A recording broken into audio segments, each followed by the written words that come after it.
Hello, welcome to CIS 247, Web Application Development 2. I'm Judy Graham, and I'll be your instructor.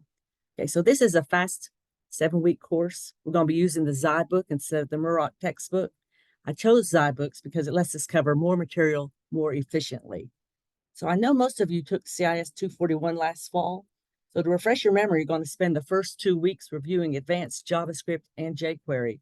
This will help prepare us for the rest of the course. So good news, I'll have the entire course opened up by this weekend. That means you can work ahead and finish early if you choose. I'll also open all the discussion boards, but keep in mind, each discussion board has a firm due date, and the boards will close after each of those due dates. But you can go ahead and post to all of them if you'd like. Okay, so the JavaScript assignment that I gave you, the project does not have a set due date, but I do recommend finishing them this week if you can.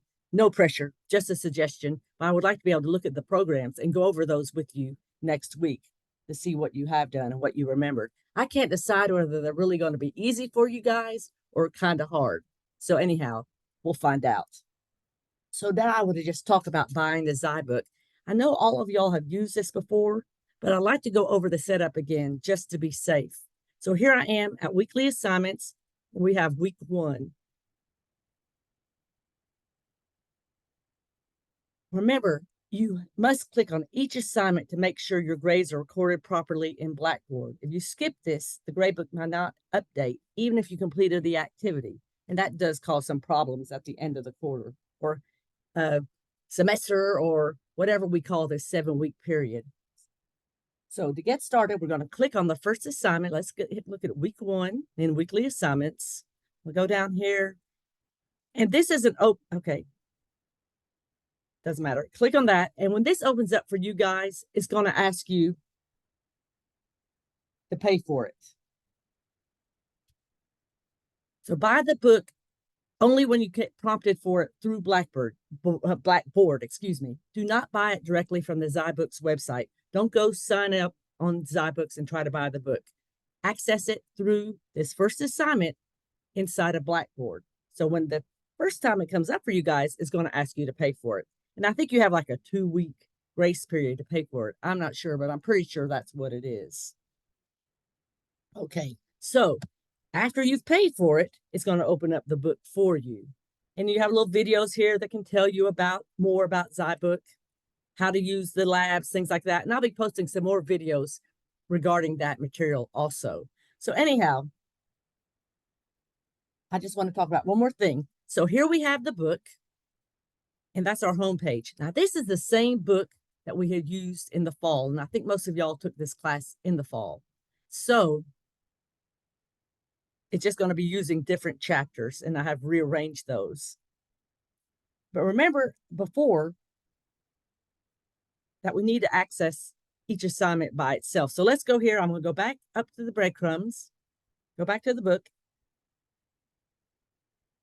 and a menu will open here on the right. So we click on the book. That takes us to the table of contents.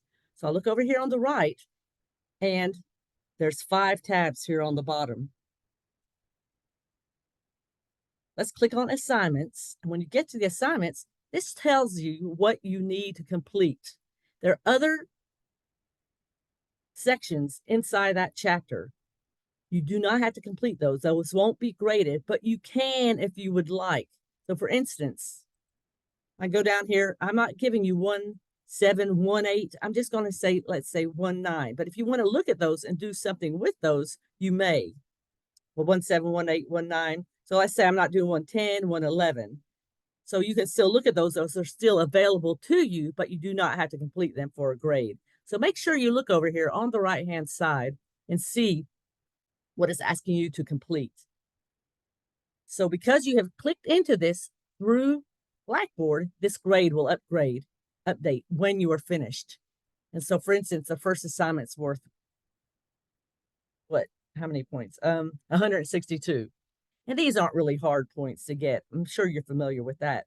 But I also am going to go ahead and post some more videos and step through some of the labs because sometimes those seem to give people some problems. So anyway, let's see. What else did I want to tell you? Actually, that's it for now. I just wanted to share with you how we can connect to the book just for a reminder, and also ask you to work on that JavaScript program that I gave you. Make sure you try to get that completed. I know I said by the end of the quarter, but that's kind of ridiculous. I really would like to see your output by next week. So anyhow, I'm glad you're here, and I'll talk to you later. Bye.